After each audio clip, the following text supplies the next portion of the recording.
when people say, well, you don't believe in global warming, I say, no, I believe in global warming. I don't believe that human CO2 is causing that warming. A few years ago, if you would ask me, I would tell you it's CO2. Why? Because just like everyone else in the public, I listened to what the media had to say. Each day, the news reports grow more fantastically apocalyptic.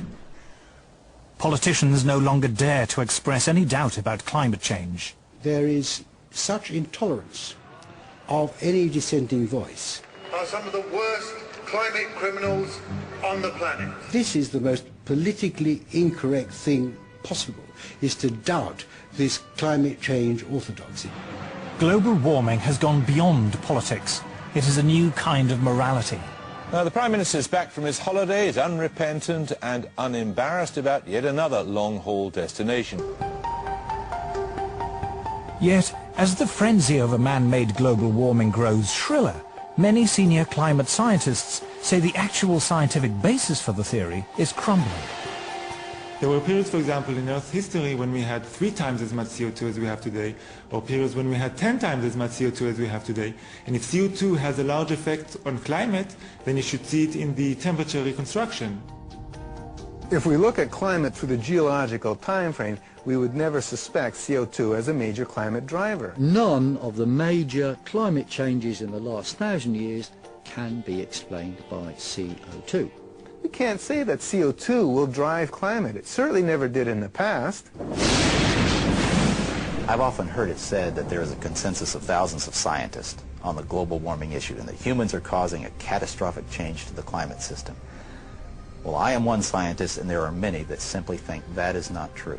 Man-made global warming is no ordinary scientific theory. This morning, the Intergovernmental Panel on Climate Change made up of... It is presented in the media as having the stamp of authority of an impressive international organization. From the IPCC, the United Nations Intergovernmental Panel on Climate Change, or IPCC. The IPCC, like any UN body, is political. The final conclusions are politically driven. This claim that the IPCC is the world's top 1,500 or 2,500 scientists. You look at the bibliographies of the people and it's simply not true. There are quite a number of non-scientists. And to build the number up to 2,500, they have to start taking reviewers and government people and so on, anyone who ever came close to them. And none of them are asked to agree. Many of them disagree. Those people who are specialists but don't agree with the polemic and resign, and there have been a number that I know of, they are simply put on the author list and become part of this 2,500 of the world's top scientists. People have decided you have to convince other people that since no scientist disagrees, you shouldn't disagree either. But that, whenever you hear that in science, that's pure propaganda. This is a story of how a theory about climate turned into a political ideology. See, I don't even like to call it the environmental movement anymore because really it is a political activist movement, and they have become hugely influential at a global level. It is the story of the distortion of a whole area of science. Climate scientists need there to be a problem in order to get funding. We have a vested interest in creating panic, because then money will flow to climate science. There's one thing you shouldn't say, and that is, this might not be a problem. It is the story of how a political campaign turned into a bureaucratic bandwagon. Fact of the matter is that tens of thousands of jobs depend upon global warming right now. It's a big business. It's become a great industry in itself.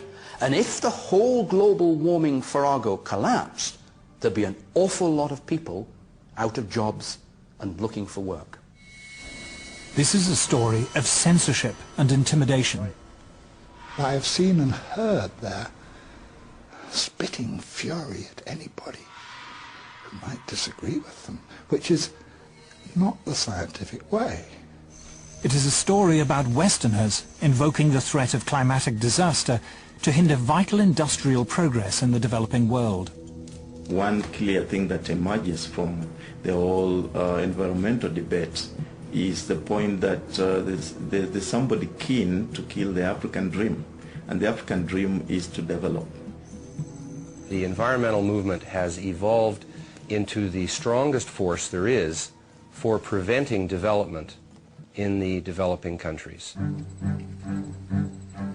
The global warming story is a cautionary tale of how a media scare became the defining idea of a generation.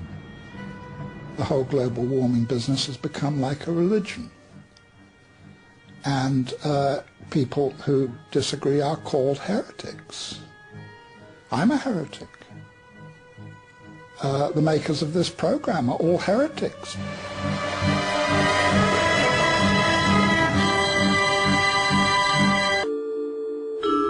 In 2005, a House of Lords inquiry was set up to examine the scientific evidence of man-made global warming. A leading figure in that inquiry was Lord Lawson of Blaby, who, as Chancellor of the Exchequer in the 1980s, was the first politician to commit government money to global warming research. We had a very, very thorough inquiry, took evidence from a whole lot of people expert in this area and produced a report. What surprised me was to discover how weak and uncertain the science was. In fact, there are more and more thoughtful people, some of them a little bit frightened to come out in the open, but who quietly, privately, and some of them publicly, are saying, hang on, wait a minute, this simply doesn't add up. We are told that the Earth's climate is changing. But the Earth's climate is always changing. In Earth's long history, there have been countless periods when it was much warmer and much cooler than it is today, when much of the world was covered by tropical forests, or else vast ice sheets. The climate has always changed, and changed without any help from us humans. We can trace the present warming trend back at least 200 years, to the end of a very cold period in Earth's history. This cold spell is known to climatologists as the Little Ice Age. Let it snow, let it snow, let it snow. It doesn't show signs of stopping. In the 14th century, Europe plunged into the Little Ice Age. And where we would look for evidence of this are the old illustrations and prints and pictures of Old Father Thames. Because during the hardest and toughest winters of that Little Ice Age, the Thames would freeze over. And there were wonderful ice fairs held on the Thames, skating and people actually selling things on the ice.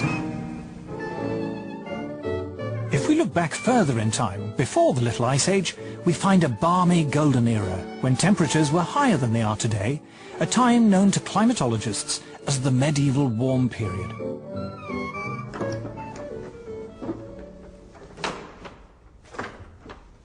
It's important that people know that climate enabled a quite different lifestyle in the medieval period. We have this view today that warming is going to have apocalyptic outcomes. In fact, wherever you describe this warm period, it appears to be associated with riches. We're having a heat wave. In Europe, this was the great age of the cathedral builders, a time when, according to Chaucer, vineyards flourished even in the north of England. All over the city of London, there are little memories of the vineyards that grew in the medieval warm period. So this was a wonderfully rich time. And this little church, in a sense, symbolized